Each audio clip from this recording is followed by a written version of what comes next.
नमस्कार दोस्तों, Shukla classes Thanagazi YouTube channel में आपका हार्दिक स्वागत है।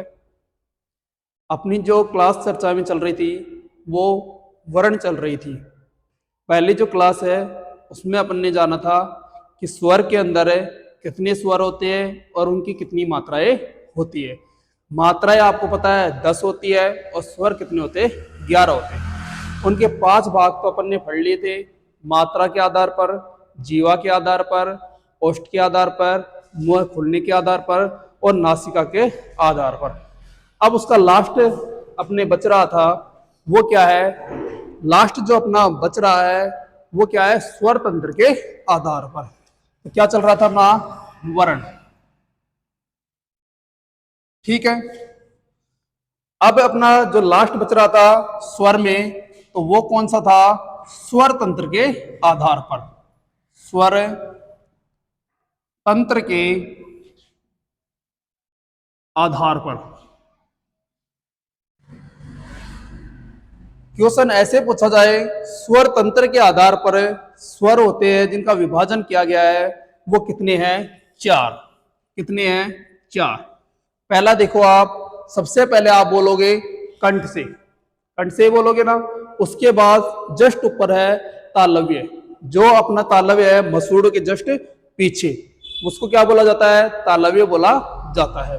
उसके आगे है मूर्धन्य, उसके आगे क्या है, मूर्धन्य, और उसके बाद दंते होता है और उसके बाद ओष्ठ होता है।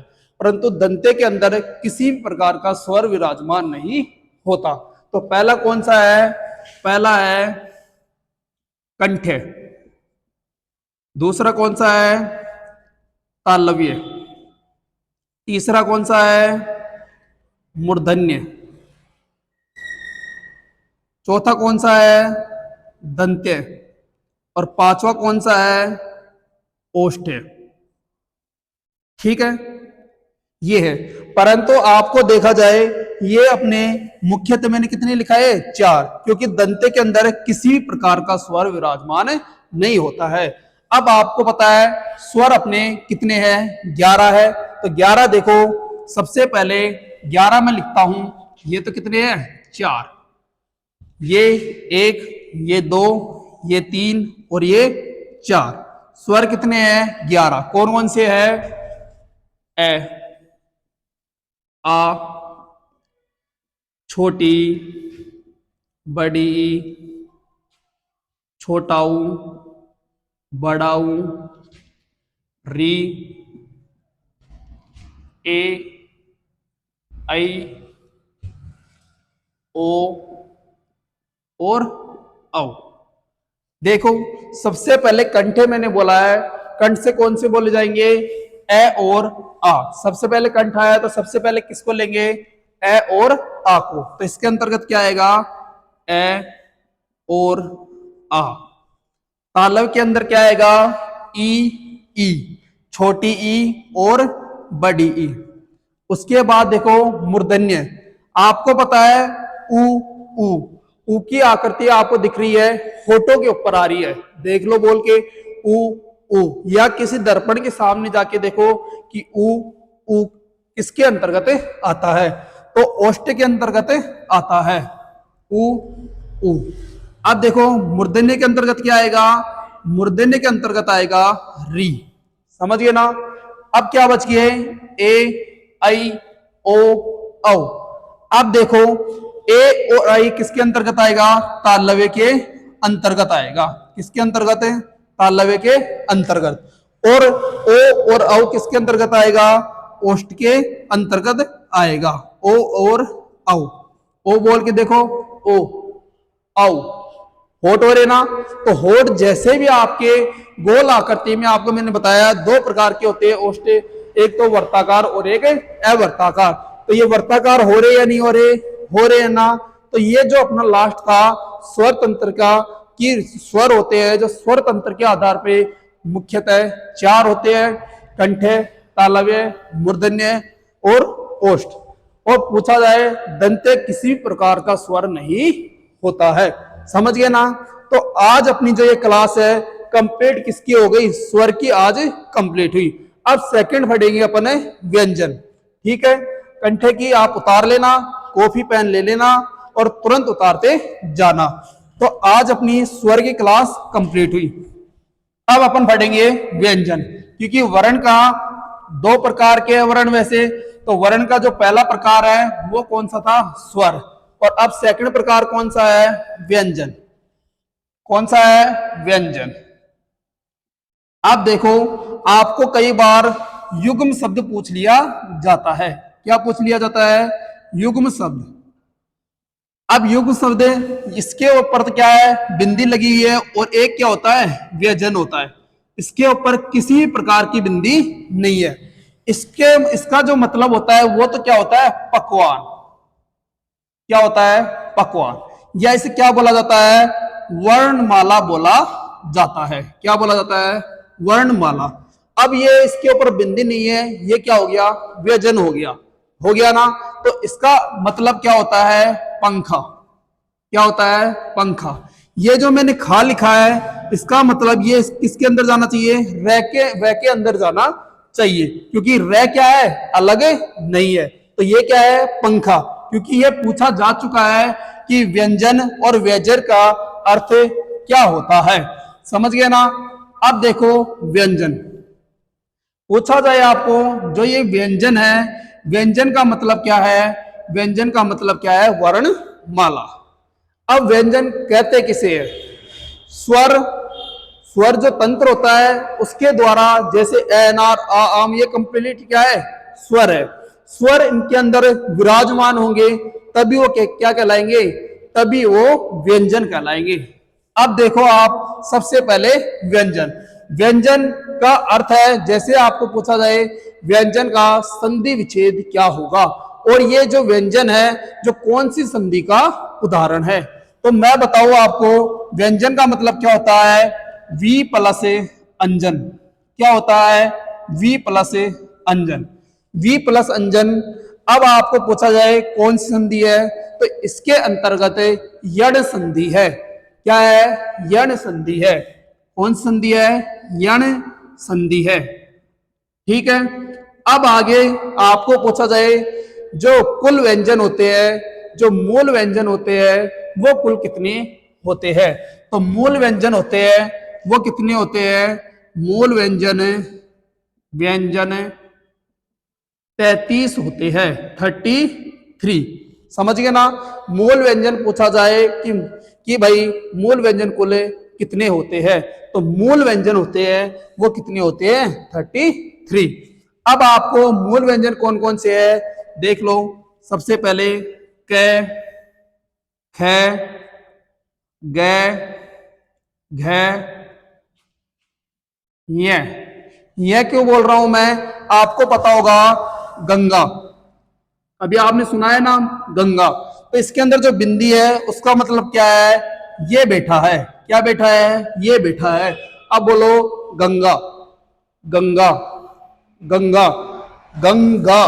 तो क्या हो रहा है, गे हो रहा है ना। तो इसका मतलब क्या बोलेंगे, इसको गे बोलेंगे, अणे नहीं बोलेंगे। ठीक है ना। उसके बाद कौन सी आएगी, च, छ, जय, जय, ने। ठीक है ना। अब आप बोलोगे सर हम ये भी लिख सकते हैं, ये भी क्या है, एक जय ही है। देखो जोर आ रहा है ना, च, छ, जय, झ, न्य। समझ गए ना। अब देखो ये क्या है, इसको हिंदी ने छोड़ दिया है। जो ये शब्द है, जो ये वर्ण है, इसको किसने छोड़ दिया है, हिंदी ने छोड़ दिया है। और इसे क्या नाम दे दिया गया है, अमानक वर्ण के नाम से जाना जाता है। किस नाम से जाना जाता है, अमानक वर्ण के नाम से जाना जाता है। आप समझिए ना। तो इसकी जगह किसको ले लिए, जय को ले लिए। तो ठीक है, यहां से यहां तक आपके समझ में आ रहा होगा। इसके आगे देखो कौन सी आएगी, ट, है, ड, ड, न। इसके दोनों के ऊपर किसी भी प्रकार की बिंदी नहीं होगी, और जो बिंदी होगी वो मैं आगे आपको बताऊंगा। आगे त, थ, द, द न। ठीक है, आगे क्या आएगा? पे, है, बै, बै, मैं। ठीक है, उसके आगे देखो, ये, रे, ले, वे। आगे क्या आएगा? से, से, है। ठीक है ना? मैंने बोला कुल जो व्यंजन है, या मैं बोलूं मूल व्यंजन है, वो कुल कितने हैं? 33। क्योंकि कुल नहीं होगा, किसमें आएगा? मूल के अंतर्गत आएगा। अब काउंट करो, 5, 5, 10, 15, 20, 25, 26, 27, 28, 29, 30, 31, 32, 33। तो कुल जो मूल व्यंजन है वो कुल कितने हो गए? 33 हो गए। आपको पूछा जाए कि कुल वर्ण होते हैं या स्वरों को मिलाने पर कुल वर्ण होंगे? स्वरों को मिलाने पर कुल वर्ण होंगे। तो 33 तो अपना क्या है? व्यंजन है, प्लस में 11 क्या है? स्वर है। तो कितने हो गए भाई? 44। समझ गए ना? क्वेश्चन का लेवल देखना है, और क्वेश्चन का जो क्वेश्चन पूछता है उसके बारे में सबसे ज्यादा जानना है। तो क्वेश्चन कैसे भी आ सकता है। कुल वर्ण पूछे तो कुल वर्ण कितने होते हैं? 52। अब ये 52 भी कंप्लीट करवाने हैं। तो आपको देखा जाए, ये तो क्या हो गया अपने मूल व्यंजन। अब देखो आगे, मूल व्यंजन के बाद आपने ये आप सोच रहे होंगे कि सर आपने ये यहां तक तो लिख दिया और ये कहा चले गए, 6, 3, गे। अब मुझे ये बताओ, जो ये 6 तरह है और इसके बाद एक और आता है, आपने सुना होगा श्रेय। ठीक है, श्रेय का मतलब जैसे श्रीमती, श्रीमान, ये किस में लगाते हैं? इसके अंदर लगाते हैं। अब ये मैंने क्यों नहीं लिखा? वो इसलिए नहीं लिखा क्योंकि इन तीनों को क्या बोला जाता है? संयुक्त व्यंजन बोला जाता है। संयुक्त व्यंजन बोला जाता है। संयुक्त व्यंजन का मतलब क्या है? इसके अंदर कोई ना कोई स्वर बैठा है। कौन बैठा है? स्वर बैठा है। ये लो, अब देखो भाई, स्वर बैठा है तो आप पहले ये पूछो स्वर कौन से बैठे हैं। तो स्वर मैं बताता हूं आपको। 6 के अंदर क्या बैठा है? कै और श। कै और श। कै क्या होता है? आधा होता है। अगर इसका और रूपांतरण पूछे तो अपन ये ऐसे लिख सकते हैं, कै प्लस श आधा प्लस ए, क्योंकि इसके अंदर क्या बैठा है? ए बैठा है। समझ गए ना? त्रय का मतलब सीधा पता चल रहा है, त्रय। आप देखो ये क्या है? तय है। तय है ना? अब तय को क्या किया इसने? इसको यहां से काट के क्या कर दिया? त्रय कर दिया। समझ गए ना? तो इसके अंदर क्या आएगा? तय आधा प्लस रे। समझ गए ना? अगर विभाजन पूछे और भी ज्यादा दे तो आगे क्या आएगा? ए आएगा। अब आपको पता है गे, गे, गे ज्ञानी है ना? तो ये किससे मिलकर बना है? ये मिलकर बना है जय प्लस में गे से मिलकर बना है। समझ गए ना? दोनों चीज तुम्हारे सामने आ गई। आगे और भी विभाजन करे तो प्लस में क्या हो जाएगा? प्लस में ए आ जाएगा। समझ गए ना? अब आगे देखो श्रेय। श्रेय किससे मिलकर बना है? स प्लस रे। समझ गए ना? और विभाजन करना चाहे तो आपको दे सकता है ऑप्शन में स प्लस रे प्लस ए। तो ये तीनों मिलकर क्या किसका निर्माण करते हैं? श्रेय का निर्माण करते हैं। किसका निर्माण करते हैं? श्रेय का निर्माण करते हैं। अब कितने हो गए? क्योंकि 33 तो ये हो गए, 34, 35, 36, 37। कितने हो गए? 37। अब भाई 37 हो गए, तो अब 37 के बाद आपको पता होगा, 37 के बाद देखो एक तो था ढ, एक था ढ, एक तो होता है ढ ढ, और एक क्या होता है? ढ ढ, जिसमें जोर लग रहा है। इनको बोला जाता है उत्क्षिप्त व्यंजन। क्या बोला जाता है? उत्क्षिप्त व्यंजन। इसका मतलब क्या होता है? फेंकना। क्या होता है? फेंकना।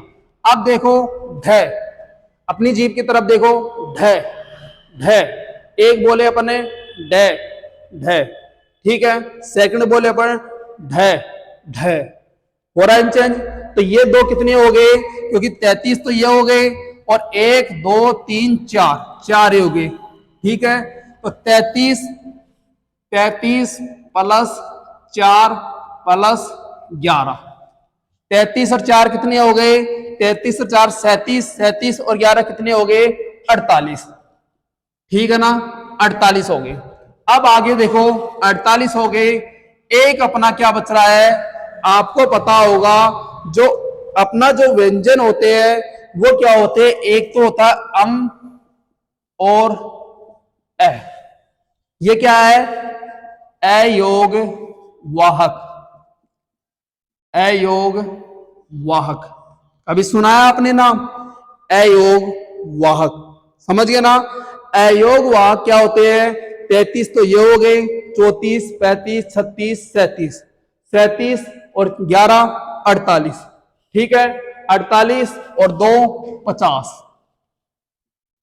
ठीक है, 50 और 2 क्या हो गए 52, तो कुल वर्ण कितने हो गए, कुल वर्ण 52 हो गए, समझ गए।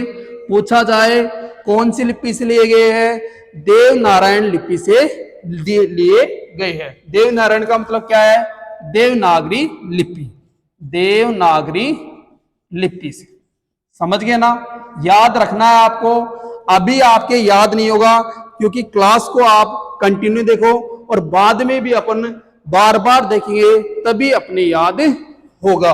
तो कितने हो गए वर्ण 52 हो गए, समझ में आ गया ना। आपको पूछा जाए क ख ग ग न, च छ ज झ न, ट ठ ड ड ण, त थ द ध न, प फ ब ब म, य र ल व, स है। अब देखो जो ये 5 है कौन कौन से, क च ट त प, तो कचड़ तब बोल सकता हूं, कचड़ तब। तो ये है जो क्या है स्पर्श व्यंजन है, क्या है स्पर्श व्यंजन। तो कुल स्पर्श व्यंजन कितने हो गए, स्पर्श व्यंजन हो गए 25, दिख रहा है ना, 1 2 3 4 5, 5 10 15 20 25, ठीक है ना, कुल कितने हो गए 25 हो गए। अब आपको पूछा जाए कि भाई अपने 25 जो आप स्पर्श व्यंजन बता रहे हो, तो इसके अलावा आप हमें यह भी बताओ कि स्पर्शी संघर्ष व्यंजन कौन से होते हैं, कौन से स्पर्शी संघर्ष व्यंजन। तो स्पर्शी संघर्ष जो व्यंजन होते हैं वो होते हैं अपने 4 स्पर्शी संघर्ष व्यंजन, स्पर्शी संघर्ष व्यंजन कौन कौन से होते हैं, कै नहीं होता सॉरी, च छ ज झ, ठीक है, कितने हो गए 4। आपको पता है स्पर्शी जो संघर्ष व्यंजन होते हैं उनमें क्या आता है, जोर ज्यादा आता है। जैसे मैं बोलू कै है ग घ न, अब देखना सेकंड लाइन च छ ज झ न, हो रहा है ना, तो इसे क्या कहा जाता है स्पर्शी संघर्ष व्यंजन। अब आप बोलोगे स्पर्शी संघर्ष व्यंजन हो गए, तो सर आप हमें यह भी बताओ कि स्पर्शी व्यंजन कौन से होते हैं, स्पर्शी व्यंजन कौन से होते हैं, क्योंकि तीनों ही चीजें अलग है। एक तो स्पर्शी संघर्ष व्यंजन होता है जिसे संघर्षी भी बोला जाता है, वो तो कितने हो गए 4। उसके बाद स्पर्श व्यंजन कुल कितने हो गए 25, उसके बाद स्पर्शी व्यंजन। तो अपन देखते हैं स्पर्शी व्यंजन।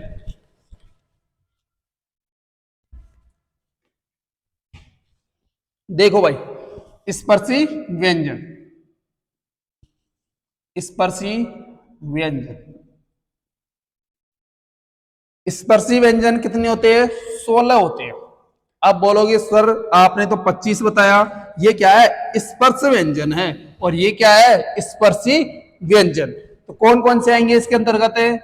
क, ख, ग, घ। अब आप बोलोगे ये क्यों नहीं आए, ये भी मैं आगे बताऊंगा। तो इसके आगे है ट, ठ, ड, ढ। इसके आगे है त, थ, द, द। इसके आगे है प, फ, ब, ब। कितने हो गए ये कुल जो टोटल है वो कितने हो गए? 16 हो गए। देखो 1 2 3 4 5 6 7 8 9 10 11 12 13 14 15 16 16 हो गए ना। अब आगे देखो, आपने बोला कि सर ये ग, ण, ण, न, म क्यों नहीं लिया? क्योंकि इन्हें कहा जाता है नासिकीय व्यंजन। क्या कहा जाता है? नासिकीय व्यंजन। नासिकीय जो व्यंजन होते हैं, तो आपको पता होगा नासिकीय जो व्यंजन होते हैं वो कैसे होते हैं?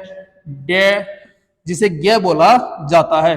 एक ये है, एक ये है, एक ये है और एक ये है। तो कुल कितने हो गए? 5 हो गए। समझ गए ना? क्वेश्चन आपको किसी भी प्रकार से पूछा जाए कि नासिकीय व्यंजन कितने होते हैं? 5 होते हैं। अब अपने को अच्छी तरह पता चल गया। आपको पूछा जाए कुल वर्ण कितने होते हैं? कुल वर्ण 52 होते हैं, जो देवनागरी लिपि से लिए गए हैं। क्योंकि कई लोग ऐसे बोलते हैं कि देवनारायण लिपि, परंतु वो देवनारायण नहीं होता है, वो क्या होता है? देवनागरी लिपि। अब आपको पूछा जाए स्पर्श व्यंजन कुल कितने होते हैं? 25। क्योंकि कैसे लेकर कहां तक होते हैं? मैं तक। समझ गए ना? उसके बाद पूछे आपको स्पर्शी संघर्ष व्यंजन कौन से होते हैं? तो कौन से होते हैं? च, छ, ज, झ। ठीक है, कितने हो गए? 4। उसके बाद पूछे आपको स्पर्शी व्यंजन जो होते हैं वो कौन कौन से होते हैं? ये तो क्या है? संघर्षी। और ये क्या है? व्यंजन। सीधा क्या है? व्यंजन। तो ये कितने होते हैं? 16। कैसे लेकर भ तक कौन सा नहीं होता? च, छ, ज, ज। ये किसके अंतर्गत आता है? स्पर्शी संघर्षी व्यंजन के अंतर्गत आता है। समझ गए ना? अब आपको पूछे कि भाई गुरुजी जो स्पर्शी संघर्ष जो व्यंजन होते हैं आपने 4 क्यों लिए? क्योंकि आप खुद भी बोल के देख लो, आप खुद बोलोगे तो आपको खुद को पता चल जाएगा जोर किसमें आ रहा है। एक बार तो सी टेट में एक क्वेश्चन भी पूछा जा चुका है। देखो भाई वो कौन सा क्वेश्चन है? सी टेट 2011 में पूछा जा चुका है। य, र, ल, व। य, व, र, ल। अब बताओ इसका सही क्रम क्या है? ऊपर वाला रहेगा या नीचे वाला रहेगा? क्योंकि आपको पता होगा अपना जो क्रम होता है, अपन ने जो शुरुआत से पढ़े हैं हमेशा ऐसे ही पढ़ा है, या रिलेव। पर आपको ये नहीं पता इसके अंदर कौन कौन बैठे हैं।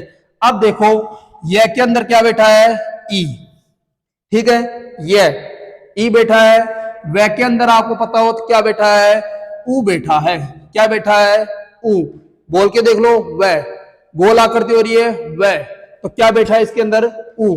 रे के अंदर क्या क्या बैठा है? री। क्या बैठा है? री। और ले के अंदर क्या बैठा है? लिरी। क्या बैठा है? लिरी। अब आप बोलोगे गुरुजी ये लिरी क्या आ गया? ये एक संस्कृत भाषा का शब्द है। क्या है? संस्कृत भाषा का शब्द है। तो समझ गए होंगे, आपको पता चल गया होगा। आपके आंसर आएगा क्या? यह वह रह। ठीक है ना? क्रम पूछा जाए जब तो ऐसे आएगा, और लिखेंगे तब कैसे लिखेंगे? यह रह लेव। अब जो यह रह लेव है इसे क्या कहा जाता है? अंतःस्थ कहा गया है। अंतःस्थ। ठीक है, ये किसे कहा गया है? यह रह लेव को। कितने होते हैं? 4। और जो स होते हैं तो आपको पता होगा जो स है वो क्या है? संघर्षी व्यंजन है। संघर्षी व्यंजन का मतलब ये है कि ये क्या करते हैं? उष्मा प्रदान करते हैं। जैसे स, स, से। कई लोगों को तो इसका क्रम भी नहीं पता कि से कौन सा आएगा। आपको पता होगा कि से कौन सा आएगा, सबसे पहले से संकर वाला आएगा। तो कितने हो गए अपने, 4 हो गए, समझ गए ना। से है, ठीक है ना। यहाँ तो कोई दिक्कत, किसी प्रकार की दिक्कत नहीं है। क्वेश्चन पूछा जा चुका है, या तो क्रम में पूछेगा या इनके बारे में पूछेगा। क्यों पूछेगा, क्योंकि वर्ण कुल कितने होते हैं, 52, ठीक है। आपको पूछा जाए मूल जो वर्ण होते हैं वो कुल कितने होते हैं, मूल जो वर्ण होते हैं वो कितने होते हैं, 33। 11 स्वर मिलाने पर कितने हो गए, 44। 44 के बाद आपको पूछा जाए अंग, ढ, 4 ये हो गए, कितने हो गए, 48। 48 के बाद आपको पूछा जाए 48 ये हो गए, तो आगे कितने बच गए, 4 कौन कौन से बच गए, 6, 3, ग और श्र। तो कुल कितने हो गए, 52, ठीक है। आपको ये पता चल गया। अब आगे अपन देखते हैं जो इसका पहला विभाजन है वो क्या है, स्वर तंत्र के आधार पर व्यंजन। क्या है, स्वर तंत्र के आधार पर व्यंजन। तो देखो भाई, स्वर तंत्र के आधार पर व्यंजन, स्वर तंत्र के आधार पर व्यंजन, ठीक है। पहला कौन सा है, कंठ्य। दूसरा कौन सा है, तालव्य। तीसरा कौन सा है, मूर्धन्य, मूर्धन्य। चौथा कौन सा है, दंत्य। और पांचवा कौन सा है, ओष्ठ्य। अब आप कंफ्यूज मत हो जाना, क्योंकि वो क्या था, स्वर तंत्र के आधार पर स्वर थे, और ये क्या है, स्वर तंत्र के आधार पर व्यंजन, ठीक है। अब इसके अंतर्गत क्या आएगा, इसके अंतर्गत क वर्ग आएगा। क्या आएगा, क वर्ग।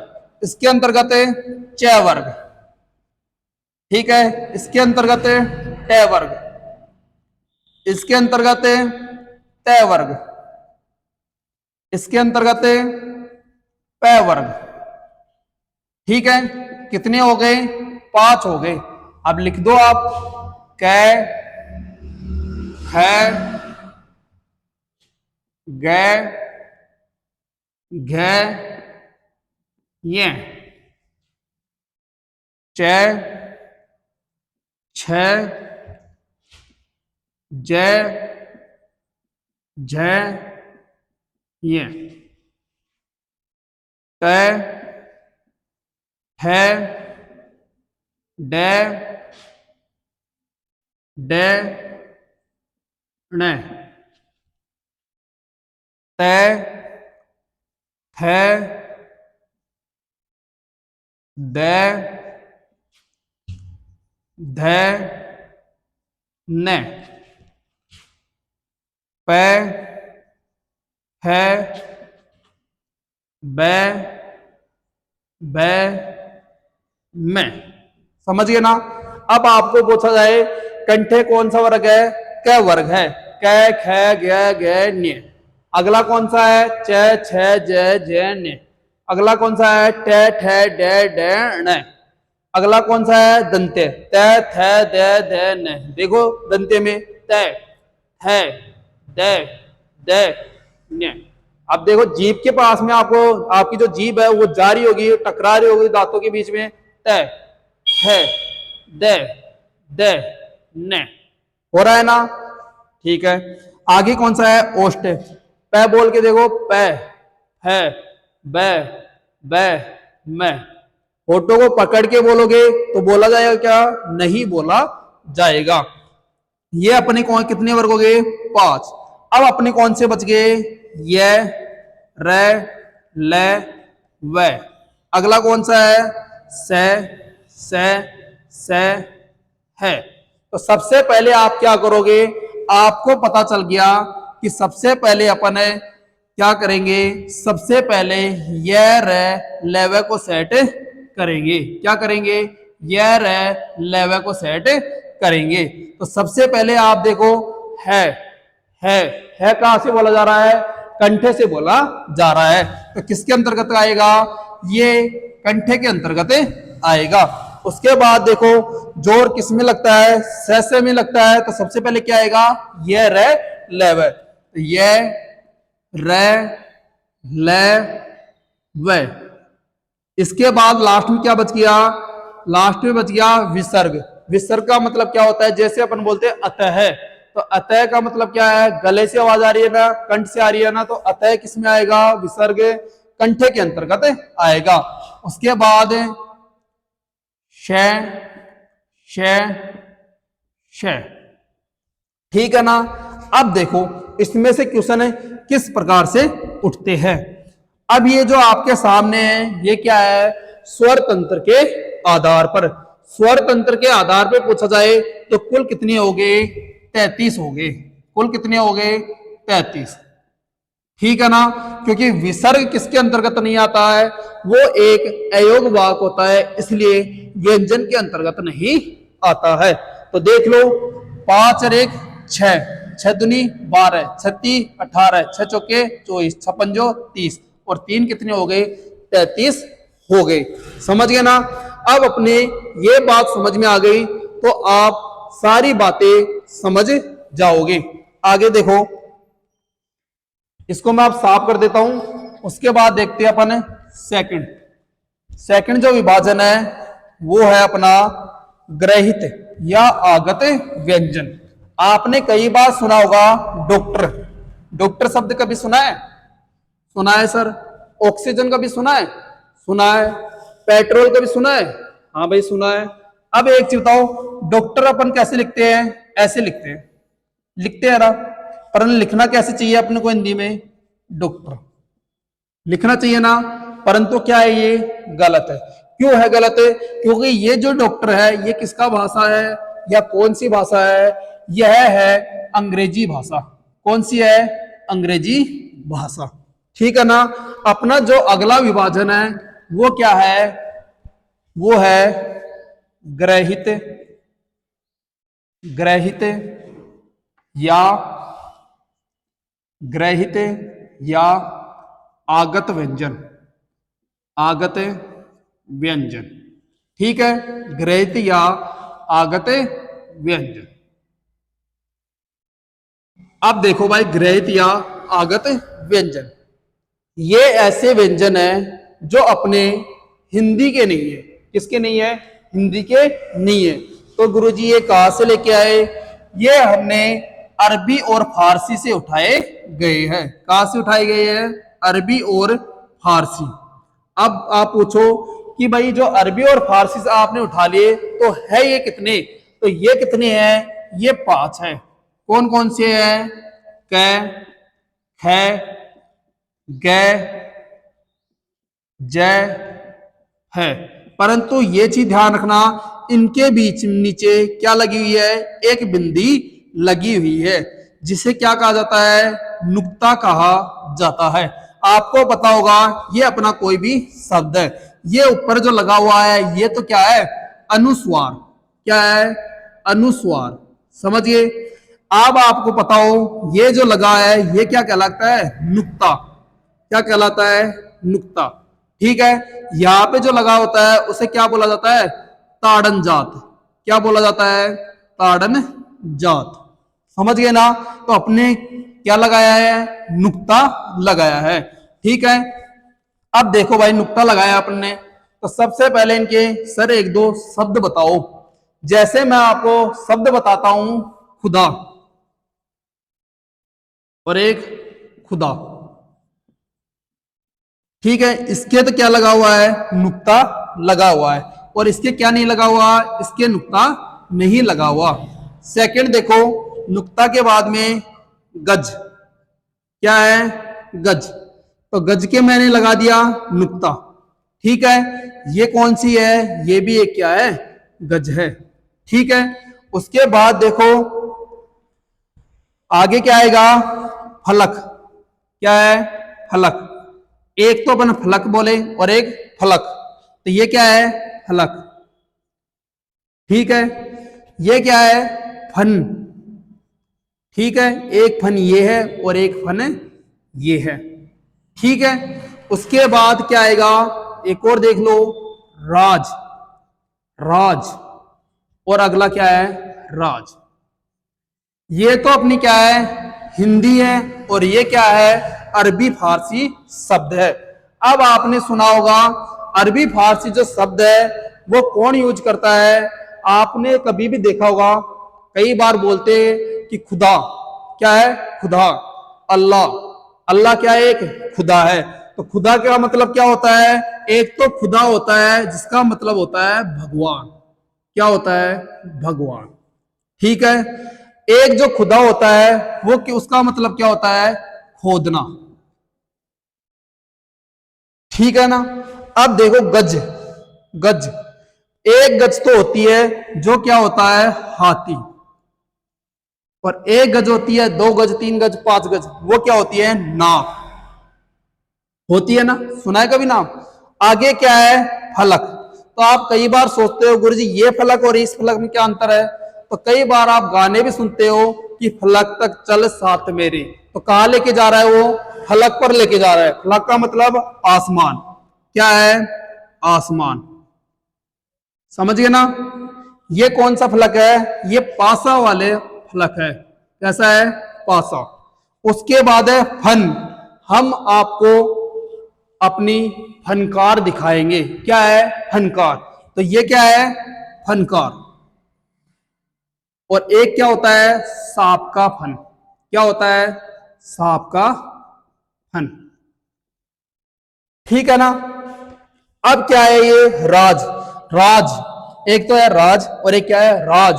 तो इस राज का मतलब आपको पता होगा कि राज की बात बताए समझी जी घायल है। तो राज कौन सा है, राज की बात बताए, तो बताने का मतलब क्या है, रहस्य, कोई ना कोई राज की बात है। और एक राज क्या होता है, शासन, क्या होता है, शासन। तो ये आप ध्यान रखना, जो ग्रहित या आगत व्यंजन होते हैं वो कैसे होते हैं, अरबी या फारसी। या पूछा जाए कुल कितने होते हैं, 5, क, ख, ग, ज, है। ठीक है, खुदा का मतलब क्या होता है, भगवान, और एक खुदा होता है जिसका मतलब है खोदना या खुदाई। आगे है गज, एक है गज, एक क्या है, गज, एक क्या है, गज। तो गज का मतलब तो क्या होता है, हाथी, और एक जिसमें नुक्ता लगा हुआ है उसका मतलब क्या है, नाप। अगला है फलक, फलक में नुक्ता लगा हुआ है वो तो उसका मतलब तो क्या है, आसमान। और एक क्या है, फलक, उसका मतलब क्या है, पासा। उसके बाद देखो आप फन, फन का मतलब होता है जो नुक्ता लगा हुआ है उसका मतलब है फनकार, और उसके अगला वाला जो बिना नुक्ते वाला है वो क्या है, सांप का फन।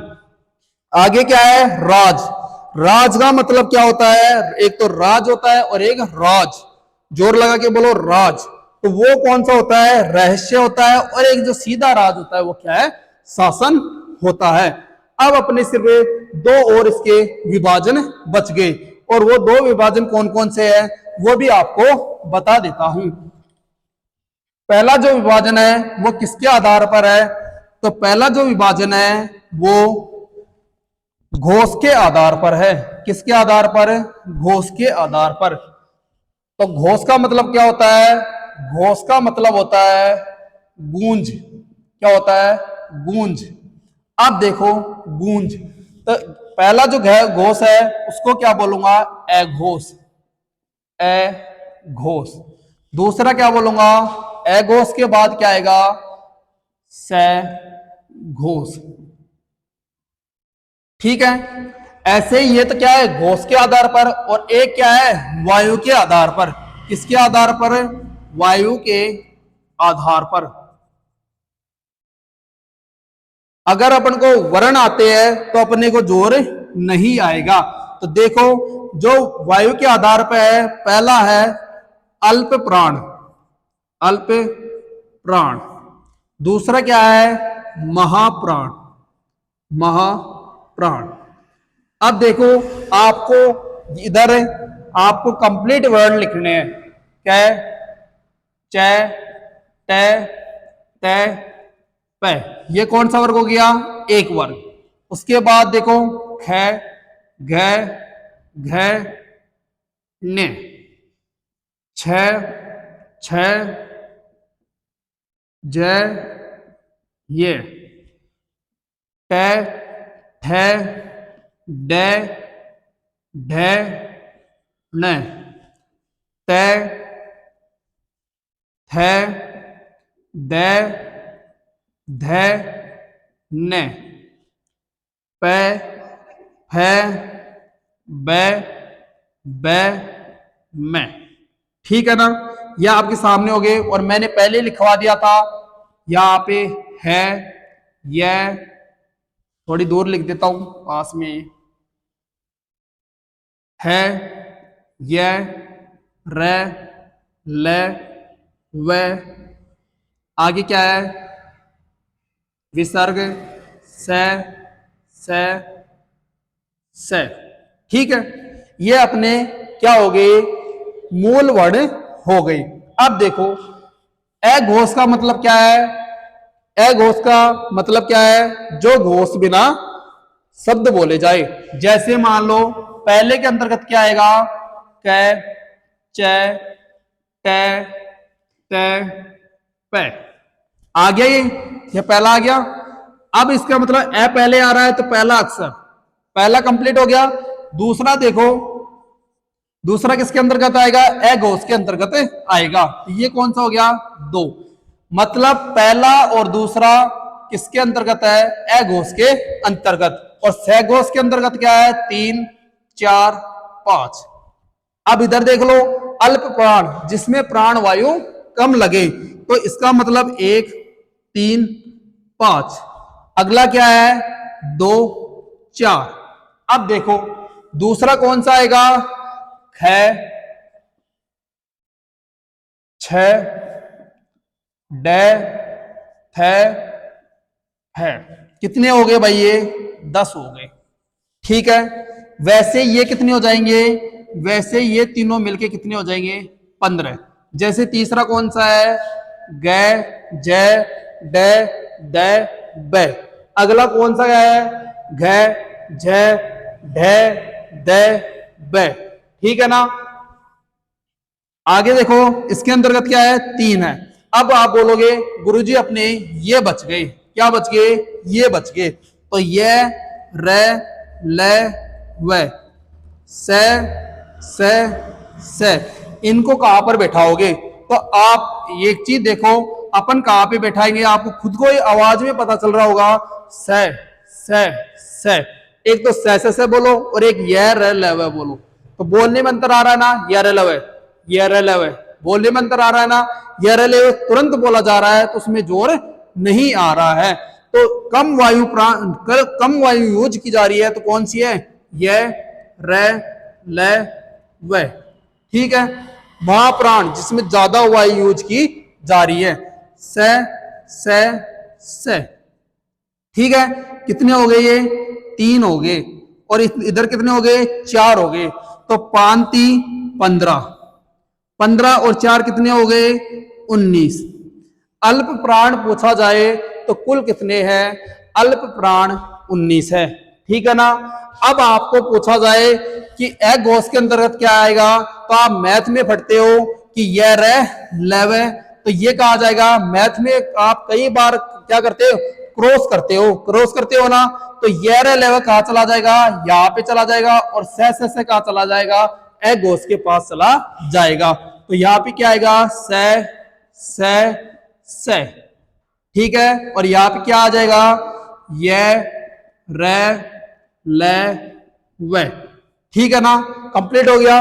अब देखो अल्प प्राण के अंतर्गत 15 और 4 19, इसमें देखो 10 और 3 13, कुल कितने हो गए, 13। समझ गए ना, वैसे ये भी हो जाएंगे, 5 15, 15 4 कितने हो गए, 19।